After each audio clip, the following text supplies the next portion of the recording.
एक सीसा के सिरों के नज़दीक दो बच्चों को बैठाकर मुतवाजन किया गया है।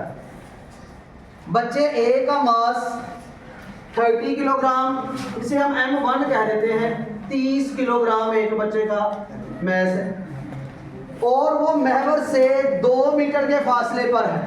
इसको हम नाम दे देते हैं L1 और ये है 2 मीटर।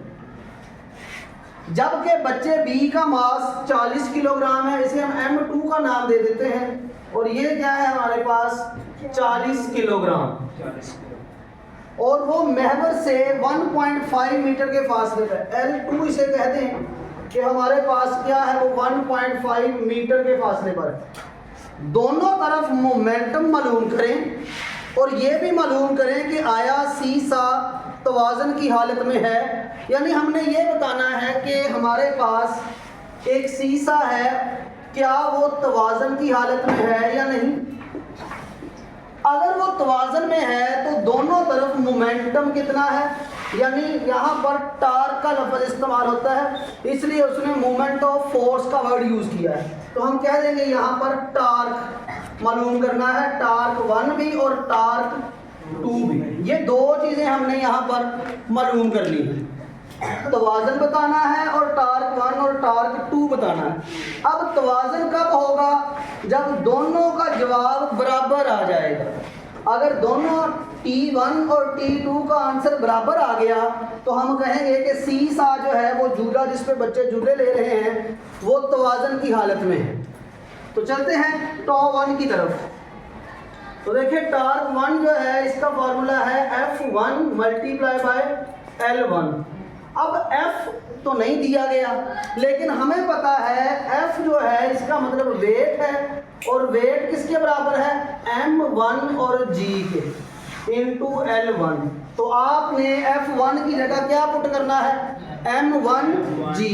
तो बेटा देखिए M1 की वैल्यू क्या है 30, G की वैल्यू आपको पता है क्या होती है 10, और L1 कितना दिया है आपको 2। इन दोनों को आप मल्टीप्लाई करें तो बेटा आपके पास के वैल्यू क्या आ जाएगी 600 न्यूटन। तो ये हमारे पास टार्क 1 आ गया।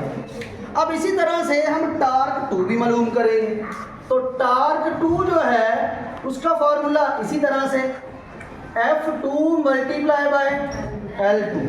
अब F2 की वैल्यू की जगह हम क्या पुट करेंगे, जैसे M1G हमने पुट किया F1 की जगह, तो यहाँ पर बच्चे हम पुट करेंगे M2G multiply by L2। M2 किसके इक्वल है 40 मल्टीप्लाई G की वैल्यू 10 और ये 1.5। तो यहाँ पर आप 1.5, तो ये टार्क 2 इसे ज़रूर दें बेटा आप, जब इसे मल्टीप्लाई करेंगे तो आंसर क्या आएगा 600 न्यूटन। इसका मतलब क्या हुआ, इसका मतलब है कि टार्क 1 और टार्क 2 का आंसर आ गया बराबर।